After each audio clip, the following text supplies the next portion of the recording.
Hello बच्चों, स्वागत है आपका एक बार फिर से अपने YouTube channel O2 and digital education पर।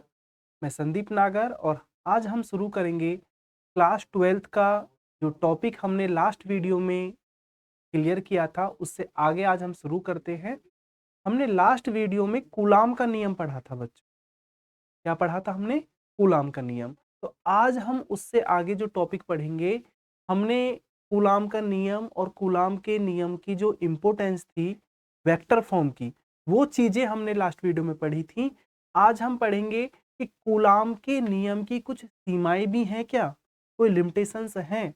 एक तो हम लिमिटेशंस की बात करेंगे, एक हम बात करेंगे इसमें अध्यारोपण के सिद्धांत की। तो आज हम ये चीजें डिस्कस करेंगे। तो चलते हैं बच्चों। लास्ट वीडियो में हमने कहा, हमने यहाँ मतलब कूलाम के नियम तक ये चीजें डिस्कस की थी। तो कूलाम के नियम में जो फॉर्मूला हमने लिया था कि F is equal to 1/4πε0 Q1 Q2 upon R², ये हमने डिस्कस किया था। तो बच्चों यहां पर एक ये टर्म है, एक ये शब्द है एप्सिलॉन जीरो। क्या है? Epsilon zero. तो पहले तो आज थोड़ा सा मैं इसके बारे में आपको बताऊं कि ये एप्सिलॉन जीरो क्या है। एप्सिलॉन जीरो बच्चों मैंने उस दिन भी आपको बताया था, ये क्या है? ये निर्वात की विद्युतशीलता है। क्या है बच्चों? निर्वात की विद्युतशीलता।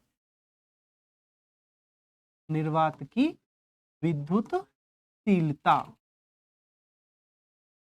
अब यहां पे क्वेश्चन आता है, आप ये मालूम करना चाह रहे होंगे कि ये निर्वात की विद्युतशीलता है क्या। यहां तो हमने बता दिया कि भाई फॉर्मूले में जो आया है एप्सिलॉन जीरो निर्वात की विद्युतशीलता है, जिसका अंकिक मान भी हमने लास्ट वीडियो में डिस्कस किया था कि इसका अंकिक मान क्या है। इसका अंकिक मान 8.85 10 की पावर -12। इसका जो आंकिक मान था क्या है? 8.85 10 की power -12 coulomb square. Coulomb square upon newton metre square, ये इसका आंकिक मान था। लेकिन अब अगर हम जनरली ये देखें कि ये विद्युतशीलता होती क्या है, तो बच्चों आप इसको ऐसे समझ सकते हैं कि विद्युतशीलता ही आपके जो दो चार्ज ऑब्जेक्ट हैं या जो आपकी दो चार्ज बॉडी हैं Q1 और Q2। अब यहां पे एप्सिलॉन जीरो तो था निर्वात के लिए, ठीक है, यानी निर्वात में इसमें हम वायु को भी ले लेते हैं, हवा को भी ले लेते हैं, तो ये तो निर्वात था। अब यहां कहीं कोई माध्यम भी हो सकता है ये चार्ज पार्टिकल आप हवा में ना रख करके ऑयल में हो। ऐसा भी तो हो सकता है कि इनके बीच में कोई माध्यम हो। अभी तो यह निर्वात है, माध्यम भी तो हो सकता है। तो जब अगर इनके बीच में माध्यम आएगा तो बच्चों इस फोर्स की वैल्यू क्या होगी? बदल जाएगी। जाहिर सी बात है कि फोर्स क्या होगा? बदल जाएगा। तो अगर हम जनरली देखते हैं कि जो विद्युतशीलता है, ये विद्युतशीलता है क्या? ये विद्युतशीलता आपकी वो प्रॉपर्टी है जो इन दो चार्जेस के बीच में, यानी कि जो निर्वात की विद्युतशीलता है कि निर्वात में इन चार्ज पार्टिकल्स के बीच में ये जो आपके आवेशित कण है कितना बल लगेगा, इस चीज का निर्धारण करती है। यानी कि विद्युतशीलता ही ये निर्धारण कर रहा है कि यहां कितना बल आपका लगेगा। मान के चलो कि अगर यहां निर्वात ना होकर के कोई माध्यम आ जाए, तो माध्यम आने पर क्या होगा? आपका जो फोर्स है ये क्या होगा? फॉर्मूला आपका चेंज हो जाएगा और माध्यम के लिए ये हो जाएगा Fm 1/4πε। अब जीरो नहीं आएगा, क्या होगा? Simple epsilon Q1 Q2 upon R²। तो यहां माध्यम आने पर क्या होगा? फोर्स बदल जाएगा आपका। चार्ज आपका सेम रखें, चार्जों के बीच की डिस्टेंस भी अगर हम सेम रखें कि भाई हमने जो आवेश लिए हैं उनका मान भी हम वही रखते हैं और उन आवेशों के बीच की दूरी भी अगर हम चेंज नहीं करते, हम नहीं बदलते हैं, तब भी फोर्स बदल जाएगा। क्यों? क्योंकि आपने माध्यम चेंज कर दिया है। तो आप इस तरीका से कह सकते हैं कि निर्वात की विद्युतशीलता तो निर्वात में यानी कि वायु में, अगर माध्यम चेंज होगा तो आपकी विद्युतशीलता किसकी हो जाएगी? माध्यम की हो जाएगी। तो जनरली विद्युतशीलता क्या है? विद्युतशीलता एक वो प्रॉपर्टी है जो दो चार्ज पार्टिकल या हम ये कहें कि दो आवेशित कणों के बीच लगने वाले बल का निर्धारण करती है। इसी में बच्चों एक चीज आगे आता है, परावैद्युतांक। क्या होता है? परावैद्युतांक। परावैद्युतांक क्या है? इसको परावैद्युतांक या फिर हम परावैद्युत स्थिरांक भी बोलते हैं। परावैद्युत स्थिरांक।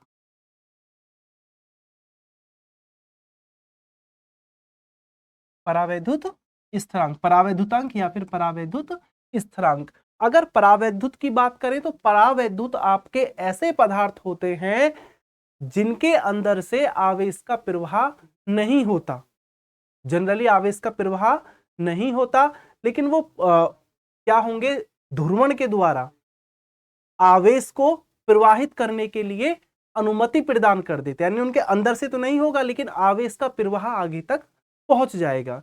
जैसे अगर आपके पास ये दो कैपेसिटर प्लेट है और आप इनके बीच कोई परावैद्युत पदार्थ रख दें, तो इसमें तो आवेश प्रवाहित नहीं होगा, लेकिन आवेश इस प्लेट से इस प्लेट तक पहुंच जाएगा बिना इनके अंदर से प्रवाहित होकर के। वो हम आगे टॉपिक आएंगे, वहां हम डिटेल में ये चीज हम देखेंगे, डिस्कस भी करेंगे। अभी हम बात कर रहे हैं परावैद्युतांक की। तो परावैद्युतांक क्या है? परावैद्युतांक की अगर हम बात करें बच्चों, मैंने अभी आपको बताया था कि निर्वात में, अगर हम निर्वात में दो हम आवेशित कण लेते हैं और निर्वात में अगर हम बल देखते हैं, तो निर्वात में बल को अगर मैं ये मानूं कि F0 1/4πε0 Q1 Q2 upon R²। अब इन्हीं आवेशित कणों को उतनी ही दूरी लेकर के अगर हम किसी माध्यम में रखते हैं, तो माध्यम के लिए क्या हो जाएगा? अगर माध्यम की बात हम करें तो माध्यम में हो जाएगा Fm is equal to 1/4πε0 Q1, sorry यहां ε0 नहीं आएगी बच्चों, ये आपका हट जाएगा। माध्यम के लिए हम बात कर रहे हैं तो 4πε Q1 Q2 अपॉन R। यानी ये तो आ गया निर्वात में, ये आ गया माध्यम में। अगर आप दोनों का डिवाइड करते हैं, देख लीजिए आप यहां क्या करते हैं, डिवाइड आप करते हैं, तो करें जरा। तो डिवाइड करने पे क्या होगा कि F0 upon Fm is equal to 1/4π, 1/4π आपका कैंसिल, Q1 Q2 यानी Q1 Q2 R² से Q1 Q2 R²। तो यहां आपका बचेगा क्या? ये जो एप्सिलॉन है ये बचेगा 1/ε0 और ये 1/ε। तो एप्सिलॉन कहां जाएगा? ऊपर, और ε0 कहां आ गया? नीचे। ठीक है, क्या हो गया ये? ε/ε0। अब हम बात कर रहे थे परावैद्युतांक की। तो ये जो आपका एक रेशो आया है, ये जो आपका रेशो आया है ना F0/Fm, इसको हम कहते हैं परावैद्युतांक और हम K से रिप्रेजेंट करते हैं। स्मॉल k, यानी वैसे तो इसको कप्पा भी बोलते हैं। तो K इज इक्वल टू ε/ε0। और यहां से अगर हम माध्यम की जो विद्युतशीलता है एप्सिलॉन की वैल्यू ले तो K ε0। तो आप यहां एक चीज देख रहे होंगे बच्चों कि हम डिवाइड करके लेके आए हैं, तो इसी के आधार पर आप इसे परिभाषित भी कर सकते हैं कि किसी माध्यम का जो परावैद्युतांक है, या मैं कहूं कि जो परावैद्युत स्थिरांक है, वो क्या है? अनुपात है। किसका अनुपात है? किन्हीं भी दो आवेशित कणों के बीच लगने वाला बल, किसमें? निर्वात में और माध्यम में। यानी किन्हीं दो आवेशित कणों के बीच निर्वात में लगने वाला बल और उन्हीं आवेशित कणों के लिए माध्यम में लगने वाले बल का जो अनुपात है, उस अनुपात को हम कहते हैं परावैद्युतांक या फिर परावैद्युत स्थिरांक, और इसको हम K से प्रदर्शित करते हैं। बच्चों इस K की जो वैल्यू है, एक तो वो कभी भी अपूर्ण नहीं होगी। अपूर्ण का मतलब ऐसे नहीं होगी कि 1/2, 4/5, ऐसे कभी नहीं होगी। इसकी वैल्यू हमेशा क्या होगा, एक पूर्णांक होगा। क्या होगा, पूर्णांक। ठीक है, एक K की वैल्यू कभी भी नेगेटिव नहीं होगी। क्या नहीं होगी बच्चों, नेगेटिव नहीं होगी। एक K की वैल्यू यानी परावैद्युत स्थिरांक की वैल्यू कभी 0 भी नहीं होगी, क्योंकि इनके ऊपर बहुविकल्पीय प्रश्न आ जाते हैं बच्चों बोर्ड एग्जाम में। तो आपको ये चीज क्लियर हुआ होगा कि परावैद्युतांक क्या है। यहां पे परावैद्युतांक की वैल्यू कभी भी अपूर्ण नहीं होगी, यानी परिमेय संख्या के रूप में नहीं होगी, हमेशा एक पूर्णांक ही होगी। K की वैल्यू, परावैद्युत स्थिरांक की वैल्यू कभी भी नेगेटिव नहीं होगी, और परावैद्युत स्थिरांक की वैल्यू कभी आपका 0 भी नहीं होगा। तो ये चीज बच्चों आपको क्लियर हुआ। अब हम आगे देखते हैं कूलाम के नियम की सीमाएं, जो हम बात कर रहे थे कि क्या सीमाएं हैं। अगर हम सीमाओं की बात करते हैं कि लिमिटेशंस क्या है, कूलाम के नियम की सीमाएं,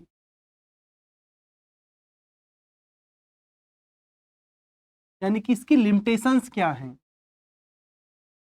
अगर हम सीमाएं की जो इसकी लिमिटेशंस की बात करते हैं कि कूलाम के नियम की लिमिटेशंस क्या हैं, सीमाएं क्या हैं, तो सबसे पहले तो आप इसे ये देख सकते हैं कि कूलाम का नियम अगर वहीं लगेगा जहां पे आपके जो चार्ज हैं वो क्या हो, पॉइंट चार्ज हो। क्या हो, पॉइंट चार्ज के लिए, यानी कूलाम का नियम पॉइंट चार्ज के लिए अप्लाई होगा। अब पॉइंट चार्ज का मतलब क्या हो गया, पॉइंट चार्ज का मतलब है बच्चों कि इस चार्ज पार्टिकल्स जो हैं ये Q1 जैसे और ये Q2, तो इन आवेशित कणों का जो आकार है वो इनके बीच की जो दूरी है उस दूरी की तुलना में बहुत छोटा होना चाहिए, यानी बहुत कम होना चाहिए। पॉइंट चार्ज का मतलब क्या है बच्चों, पॉइंट चार्ज का मतलब ये है कि इन आवेशित कणों का जो आकार है वो इनके बीच का जो दूरी है, इनके बीच की जो सेपरेशन है उससे कम होना चाहिए।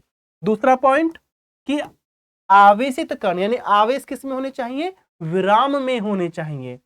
आवेशित कण ये सिर्फ किस में लगेगा, जब आवेशित कण आपके किसमें होंगे, विराम अवस्था में, यानी रेस्ट में होंगे, तब ही आपका कूलाम का नियम एप्लीकेबल होगा।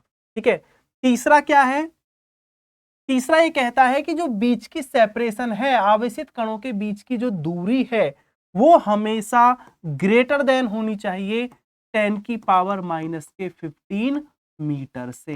तो ये इसकी सीमाएं हैं कि एक तो कूलाम का नियम सिर्फ उन्हीं स्थितियों में लागू होगा जहां पर पॉइंट चार्ज हो, यानी कि आपके आवेशित कणों का आकार इनके मध्य की दूरी की तुलना में बहुत कम हो। दूसरा, आवेशित कण आपके रेस्ट कंडीशन में हो, विराम में हो। और तीसरा कि आवेशित कणों के बीच की जो दूरी है वो इस नाभिक का जो आकार होता है, यानी कि 10 की पावर माइनस के 15 मीटर, इससे ज्यादा होना चाहिए। ठीक है, तो ये बच्चों कूलाम के नियम की सीमाएं हैं। आगे हम बात करते हैं इसमें अब अध्यारोपण का सिद्धांत, प्रिंसिपल ऑफ सुपरपोजिशन। अध्यारोपण का सिद्धांत क्या है, अगर हम अध्यारोपण के सिद्धांत की बात करते हैं,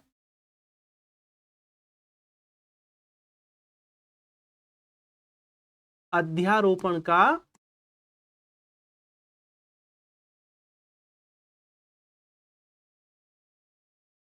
सिद्धांत, अध्यारोपण का सिद्धांत यानी कि principle of superposition.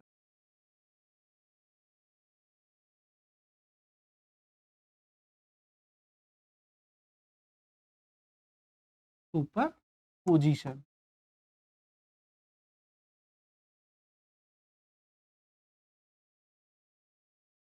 Principle of superposition क्या है बच्चों? अभी हमने कूलाम का नियम जब हमने पढ़ा था तो ये हमने दो आवेशित कणों के लिए, यानी कि अगर हमारे पास क्या है, एक ऐसा निकाय है जिसमें दो आवेशित कण हैं, तो उनके लिए हमने कूलाम का नियम पढ़ा।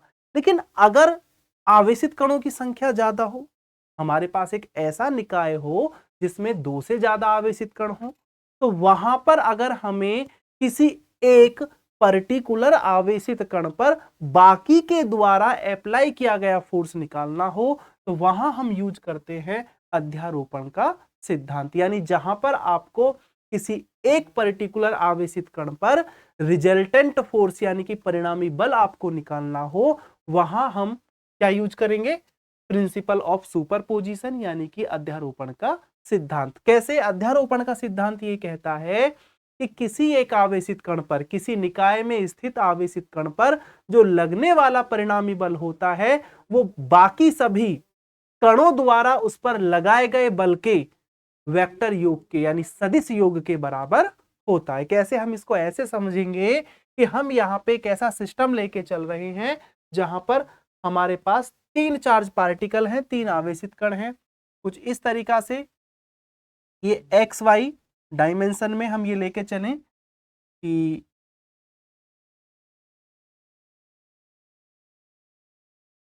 यहां हमने लिया कि ये कोई आवेशित कण है, एक Q1, ठीक है। यहां है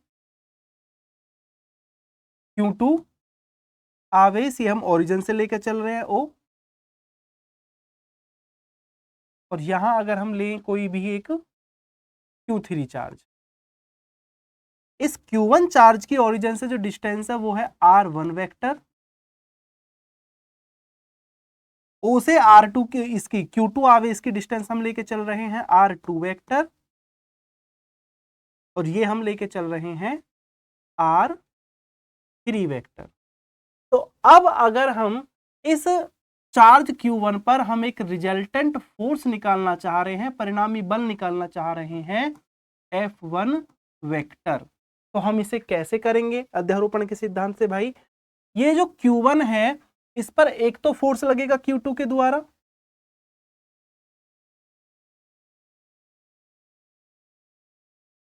इसको हमने माना कि ये फोर्स हो गया F12 वेक्टर। क्या हो गया? F12 vector. Q3 के द्वारा ये हो गया F13 वेक्टर। यानी हमारा जो चार्ज पार्टिकल है, जो आवेशित कण है Q1, उस पर Q3 के द्वारा लगाया गया बल। अभी जो हम डिस्टेंस लेके चलेंगे, ये हमने ले लिया कि ये डिस्टेंस हो गई R12, ये हमने ले लिया R13, यानी पार्टिकल 1 की 3 से डिस्टेंस, ये R13 और ये हमने R12। अब जब हम ये रिजल्टेंट फोर्स यहां लेके चलेंगे F1 वेक्टर पे, तो इस टाइप से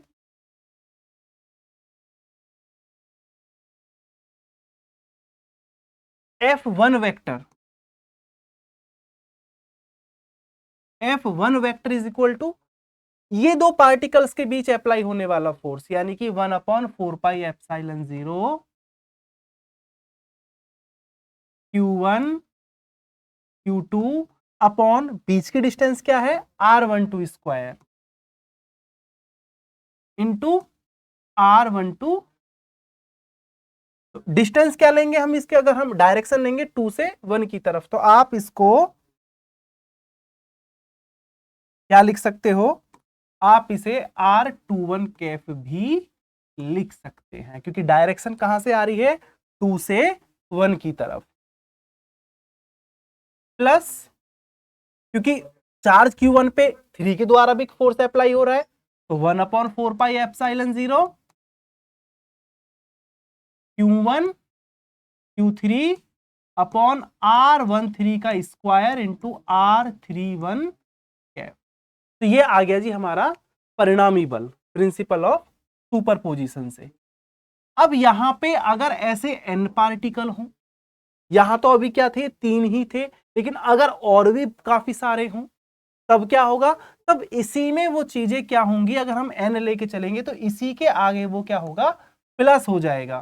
ठीक है, और डॉट डॉट डॉट आगे जितने भी पार्टिकल होंगे आप ऐसे ही प्लस करते जाएंगे, और अगर n पार्टिकल आप ले रहे हैं तो 1/4πε0 Q1 Qn अपॉन R1n का स्क्वायर इंटू Rn1 कैप।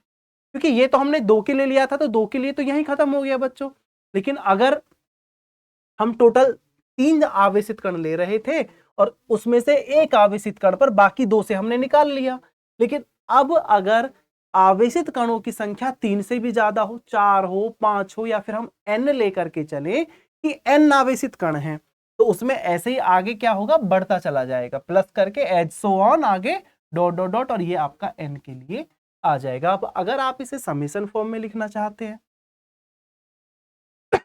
तो लिख सकते हैं F1 vector is equal to 1/4πε0 समेशन I इज इक्वल टू, अब यहां पे Q1 तो क्या है, सभी में आ रहा है तो आप इस Q1 को बाहर भी लिख सकते हैं, और I की वैल्यू कहां से शुरू होगी, फिर 2 से लेकर के n तक, और ये क्या होगा Qn अपॉन R1n इंटू, इसमें अगर आप ये देखेंगे